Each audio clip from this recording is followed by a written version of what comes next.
하나님의 사랑을 받은 자의 정체성. 사랑하는 형제자매 여러분, 오늘 우리는 하나님의 크고 놀라운 사랑 안에서 우리 자신이 누구인지 그 존귀한 정체성을 함께 깊이 묵상해 보려 합니다. 요한일서 3장 1절에서 3절 말씀을 펴서 함께 읽어보면 사도 요한은 이렇게 감격에 겨워 외치고 있습니다. 보라, 아버지께서 어떠한 놀라운 사랑을 우리에게 베푸사 하나님의 자녀라 일컬음을 받게 하셨는가. 이 말씀처럼 우리는 바로 그분의 조건 없는 사랑으로 말미암아 하나님의 자녀, 세상 그 무엇과도 비교할 수 없는 특별하고 존귀한 존재가 된 것입니다. 이 얼마나 놀라운 축복입니까? 우리가 하나님의 자녀라는 이 놀라운 사실은 단순한 명칭 그 이상입니다. 그것은 우리 삶의 모든 영역을 근본적으로 변화시키는 놀라운 능력이며 이 세상 그 어떤 것도 줄 수 없는 가장 값진 선물입니다.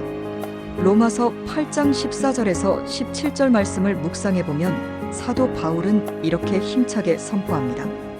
무릇 하나님의 영으로 인도함을 받는 사람은 곧 하나님의 아들이라. 너희는 다시 무서워하는 종의 영을 받지 아니하고 양자의 영을 받았으므로 아바 아버지라 부르짖느니라.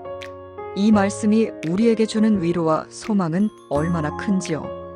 우리는 더 이상 죄와 사망의 권세 아래 두려움에 떨 필요가 없습니다. 왜냐하면 우리는 하나님의 자녀로서 그분의 크신 보호하심과 놀라운 인도하심을 받는 특권과 축복을 누리기 때문입니다. 그렇다면 이처럼 존귀한 하나님의 자녀로서 우리는 어떻게 살아가야 할까요? 첫째로 우리는 날마다 하나님의 사랑을 깊이 묵상하고 경험해야 합니다. 그분께서 우리를 얼마나 깊이 사랑하시는지, 우리를 구원하시기 위해 십자가에서 어떠한 놀라운 일을 행하셨는지 끊임없이 기억하며 그 무한한 사랑에 진심으로 감사하는 마음으로 살아가야 합니다. 둘째로 우리는 우리의 삶 속에서 성령님의 섬세한 인도하심을 겸손히 따라야 합니다.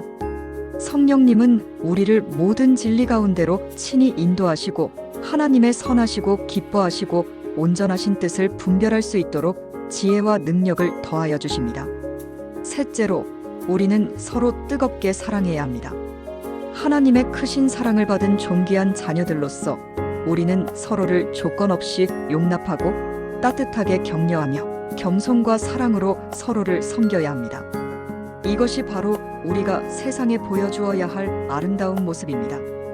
우리는 때때로 세상의 헛된 가치관에 현혹되어 흔들리고 우리 자신이 누구인지 그 존귀한 정체성을 잊어버릴 때가 있습니다. 하지만 우리는 결코 잊지 말아야 합니다. 우리는 세상의 얄팍한 기준이 아닌 하나님의 영원하신 사랑으로 특별히 선택받은 존귀한 존재라는 것을 굳게 믿어야 합니다. 하나님의 자녀로서 우리 안에는 세상을 변화시키는 놀라운 능력이 잠재되어 있으며 그분의 의로운 나라를 이 땅 위에 확장하는 귀한 도구로 아름답게 쓰임받을 수 있습니다. 그러므로 우리는 담대하게 세상 속으로 나아가 하나님의 따뜻한 사랑을 널리 전하고 그분의 거룩하신 뜻을 삶으로 이루어드리는 복된 존재가 되어야 합니다. 사랑하는 형제자매 여러분, 오늘 이 귀한 말씀을 통해 우리 각자의 정체성을 다시 한번 굳건히 확인하고 하나님의 사랑받는 자녀로서의 놀라운 신분과 권세를 온전히 회복하는 복된 시간이 되기를 간절히 소망합니다. 우리는 하나님의 크신 사랑을 영원히 받은 존귀한 자녀입니다.